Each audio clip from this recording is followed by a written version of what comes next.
Au nom du Père, du Fils et du Saint-Esprit, ainsi soit-il. Reprenons notre vie de Saint Pie V.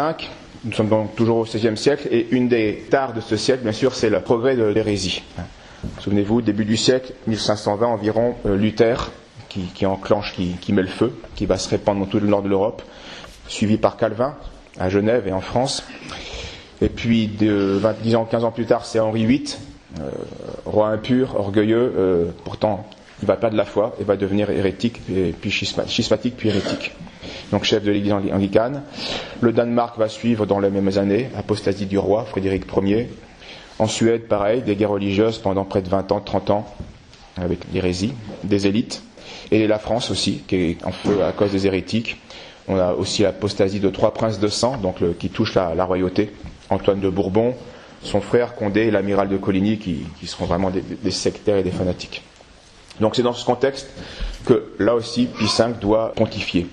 Et donc il va d'abord commencer, bien sûr, à écrire quantité de lettres pour exhorter les évêques à suivre les décisions du Concile de Trente pour remettre de l'ordre d'abord à l'intérieur, pour mieux combattre l'extérieur. Un exemple, il écrit à l'évêque de Plaisance, près de Milan. L'Église de Dieu qui est maintenant si abattue et si défigurée, non seulement par les infidèles et par les hérétiques qui la persécutent cruellement par les armes et par le mensonge, mais encore par ses propres enfants, qui en déshonorent la sainteté par leur vie déréglée, puisse enfin se relever étant fortifiée, et qu'ensuite, étant relevée, elle puisse, parmi tant et de si grandes misères, reprendre sa première beauté et se défendre de ses ennemis. Vous savez, mon frère, combien l'hérésie s'est déjà malheureusement étendue, et vous n'ignorez pas aussi combien la négligence des prélats, a donné occasion à ce malheur, pour la perte des ouailles de Jésus-Christ. Et que la corruption et la dépravation des mœurs des ecclésiastiques contribuent grandement à augmenter ce mal. Prenez un soin très exact de corriger les ecclésiastiques qui vivent avec trop de licence, en les avertissant dans le temps et hors du temps. Et afin qu'ils mènent une vie simple, reprenez-les, priez-les et corrigez-les fermement. Et même s'il est nécessaire, employez la sévérité de la discipline de l'Église. Séparez de votre troupeau infecté les hérétiques, comme une meute de loups, ou de bourreaux, ou de voleurs. Vous comprenez fort bien, mon frère, combien nous avons à craindre les châtiments de la colère de Dieu à cause de nos propres péchés et de ceux du peuple qu'on rejette sur nous. Alors, il y aura trop de choses à dire. On va voir aujourd'hui uniquement d'abord l'hérésie en France, puis on verra les hérésies, l'œuvre de l'hérésie hors de France une prochaine fois. Au moment où on monte sur la chaire de pierre Saint Pie V, les hérésies protestantes ravageaient déjà la France. Et à l'époque, c'est Charles IV qui va régner, mais en fait, il a 16 ans à l'époque, et donc concrètement, c'est sa mère, la reine-mère, Catherine de Médicis, qui va être une des pires reines de France. Une femme dissimulée, intrigante, corrompue par la lecture de Machiavel. En résumant la politique de Machiavel, c'est la fin justifie les moyens. Si je veux quelque chose, je peux prendre n'importe quel moyen. Mais si ce n'est pas moral, en politique, on le peut. Voilà la politique de Machiavel. Donc Catherine de Médicis adhère à cela, et on le verra, ça aura des conséquences. Elle est experte en manœuvres louches, elle est sans vertu et sans scrupules. Ça fait beaucoup, c'est comme ça. Et donc, dans son cœur, elle est favorable à l'hérésie, à la réforme protestante. Mais en bonne politique, elle comprend qu'elle ne peut pas, il y a trop de catholiques. Les protestants, c'est 5 à 10% à l'époque au maximum. En politique, elle sait bien qu'elle ne pourra pas imposer le protestantisme à la France catholique. Bon, donc, concrètement, elle est indifférente en religion. Pie V va commencer donc par signifier au roi et à la reine de France d'éloigner de leur conseil d'abord un cardinal qui est hérétique, Odette de Châtillon, sous peine de ne plus obtenir dorénavant aucun cardinal français. Donc, c'est ça ou rien, pour au moins déjà évacuer ce problème-là. Ensuite, il va prononcer, on l'a vu, l'excommunication de plusieurs évêques de France, à Aix, à Valence, d'Escars, Chartres, Troyes, Uzès, Oloron et Dax.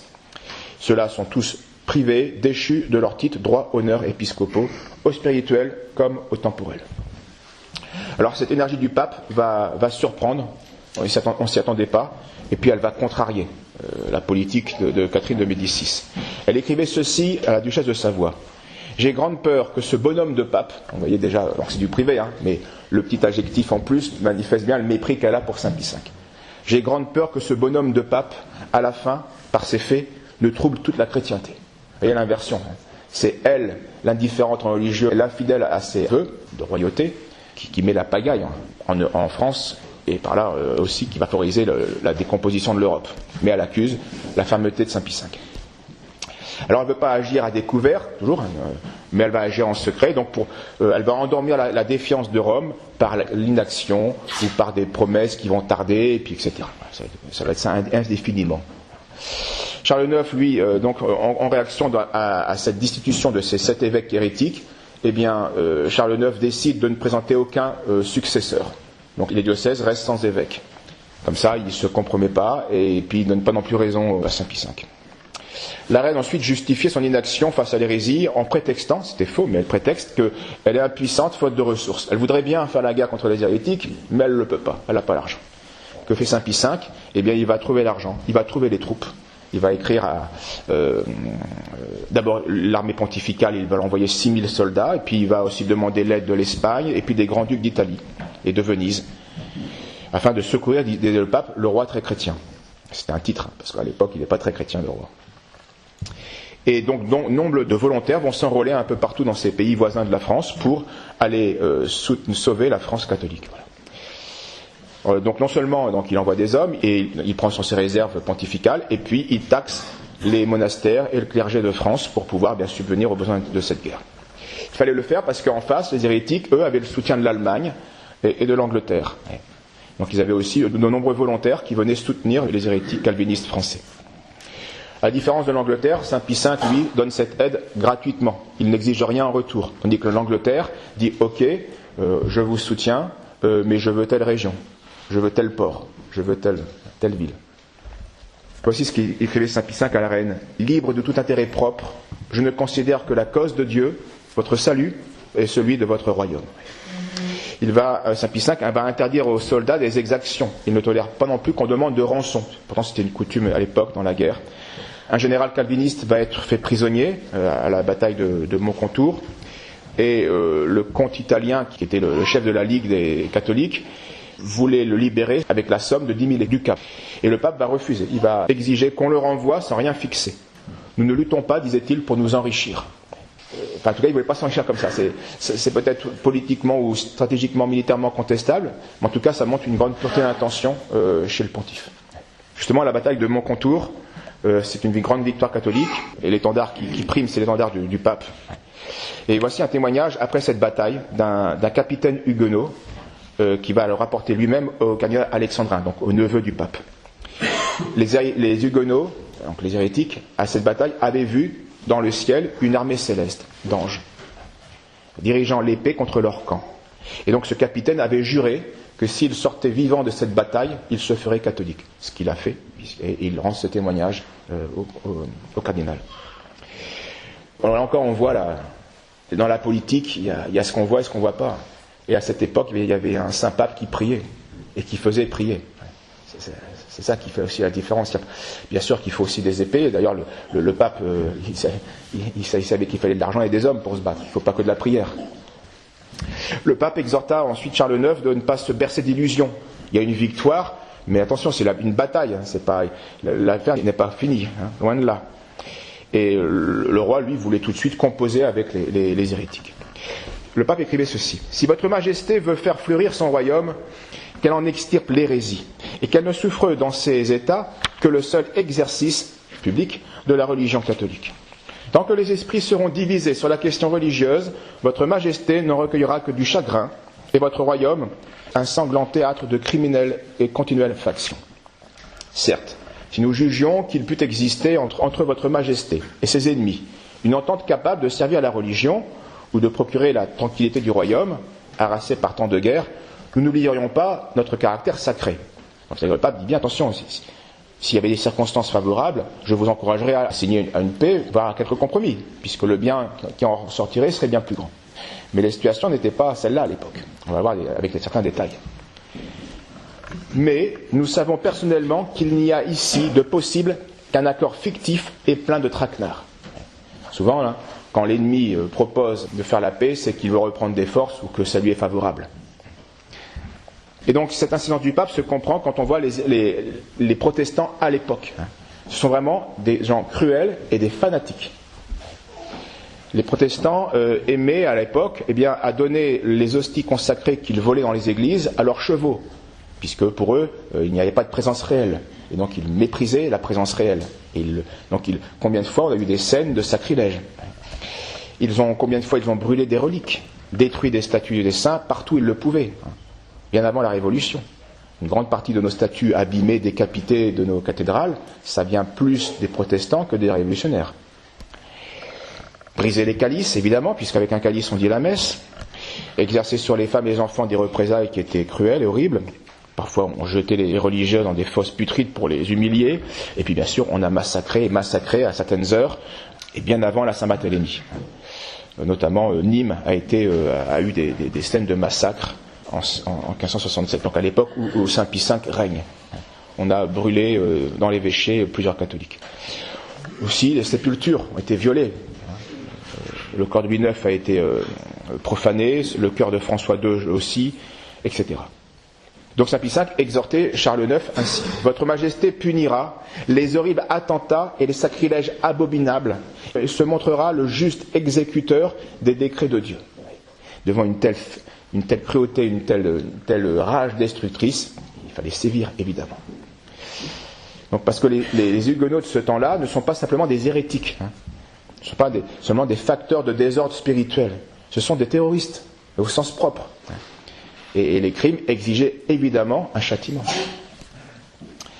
Ensuite, l'armée pontificale va être encore à l'œuvre pour une grande victoire décisive à Jarnac en 69. Et là, malheureusement, encore, la misère humaine, le jaloux de son frère, le duc d'Anjou, Charles IX, eh bien, décide, plutôt que de profiter là encore de la victoire et de l'élan, et donc de briser les forces ennemies, eh bien, il va signer une paix de compromis, en 70, toujours sous le règne de Saint Pie V. Il va, de manière inconsidérée, donner 4 places fortes, donc des places qui sont armées, purement protestantes. Donc c'est La Rochelle, c'est Montauban, c'est Cognac et la Charité. C'est insensé, mais c'est ainsi. Il va accorder la liberté de conscience à tous les protestants du royaume, et même va leur permettre certains emplois, avec la possibilité de récuser un juge catholique, j'en justifier son motif. C'est complètement exorbitant. Il faut bien se rappeler, les protestants à l'époque, c'est plutôt 5% de la population. Ils sont en train de casser nos églises, ils nous humilient, ils font le coup de force, ils nous terrorisent, on gagne militairement, et on fait la paix, et on leur adresse ces avantages-là. Comprenez les larmes que Saint Pie V aura. Montluc, un chef catholique, dira: nous les catholiques gagnons par les armes, eux les protestants, ils gagnent par ces diables d'écriture. Et ça, c'est les traités. Combien de fois ça s'est présenté, cette histoire? Le catholique est trop bon d'une certaine manière, trop naïf, ou alors trop faible. De quel cas là, ils n'ont pas écouté Saint Pie V. Quand le pape va apprendre que la cour va passer un contrat avec les réformés et qu'il ne juge pas convenable d'adresser des stériles reproches, il a déjà tout dit avant, ça ne sert à rien maintenant que ça... Mais il va écrire au cardinal Charles de Bourbon: Plût à Dieu que le roi eût pu comprendre qu'il est exposé à de plus grands dangers depuis la conclusion de cette paix, par les menées sourdes et la fourberie de ses ennemis, qu'il ne l'était durant la guerre. Aussi faut-il craindre que Dieu n'ait abandonné le roi à lui-même et ceux qui l'ont conseillé à leur sens réprouvé, de manière que voyant ils ne vissent pas, qu'entendant ils n'entendissent pas ce qu'ils auraient dû voir et entendre. Puis il rappelle au cardinal son serment de verser son sang pour l'Église. Si vous trahissez, ce qu'à Dieu ne plaise, votre devoir en des conjonctures aussi critiques, Dieu ne manquera pas de moyens pour défendre son nom, surtout en considération des prières que lui adressent tant de vrais catholiques du royaume. Pour vous, si vous ne vous acquittez pas à cette heure de votre dette envers Dieu, la religion et le Saint-Siège apostolique, vous chercheriez vainement plus tard un moment plus opportun. Donc ce sont des reproches feutrés mais nets. Pire, le roi, à cette époque, va travailler en secret à marier l'un de ses frères à la reine Élisabeth, qui a été excommuniée quelques mois auparavant par Saint Pie V. Vous voyez, la France veut faire alliance maintenant avec tous les cours hérétiques. C'est une catastrophe, évidemment. Il travaille aussi ouvertement, là, à marier sa sœur, Marguerite de Valois, à Henri de Navarre, qui, à l'époque, est chef militaire des protestants et qui n'est pas encore converti et qui sera le roi Henri IV. Pour cela, donc, pour marier cette femme catholique à cet hérétique, il fallait une dispense, puisque un catholique doit se marier avec une partie catholique. C'est trop important. Et même qu'on comprend, La division religieuse crée une division dans le royaume. Mettre une telle différence de religion dans une famille, bon, il y a des circonstances où l'indulte peut être donné, l'empêchement peut être obvié, mais a priori, et la plupart du temps, c'est une erreur. Donc, il faut la dispense de Saint Pie V. Saint Pie V s'y refusera bien sûr tout son règne.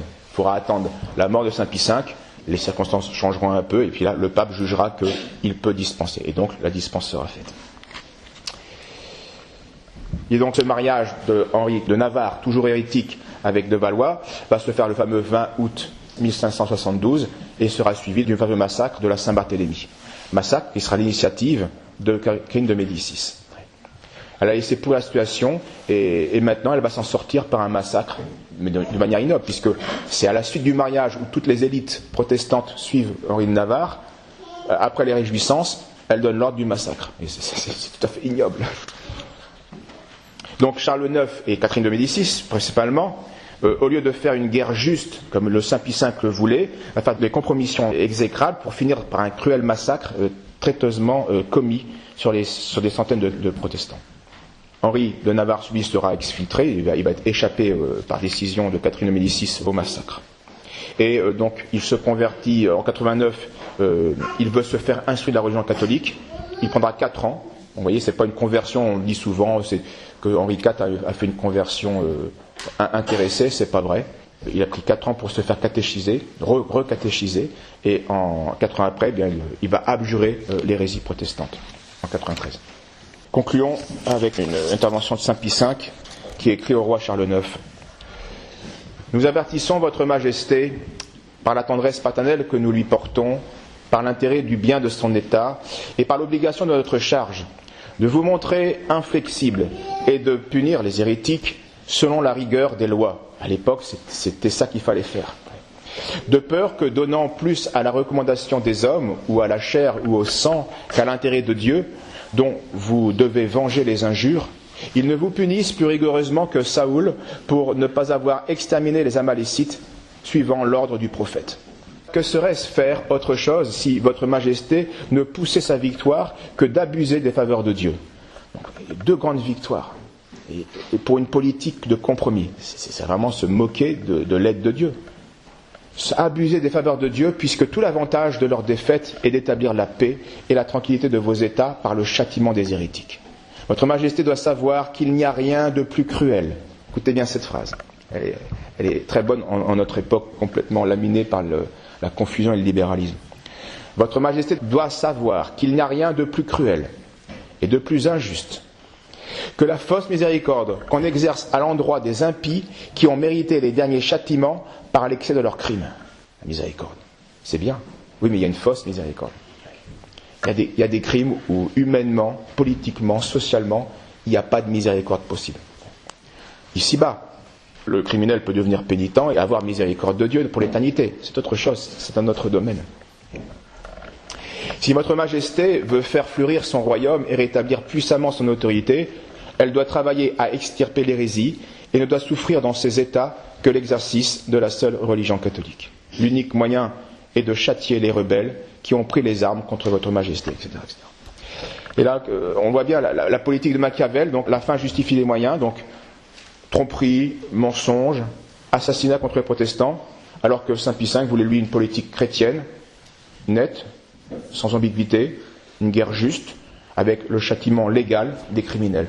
C'est 2 choses tout à fait opposées. Et on voit bien, nos actes ont des conséquences. Cette politique exécrable des rois, elle va être bien sûr ensuite atténuée et compensée par le règne de Louis XIV, entre guillemets, mais elle va laisser des plaies qui vont pourrir et qui donneront toute une élite de France mal convertie, haineuse de la royauté, qui donnera la Révolution française, qui sera un substrat non négligeable dans la Révolution française, qui mettra à bas la monarchie des Bourbons. Là encore, il lui fallut écouter Saint Pie V. Au nom du Père, du Fils et du Saint-Esprit. Ainsi soit-il.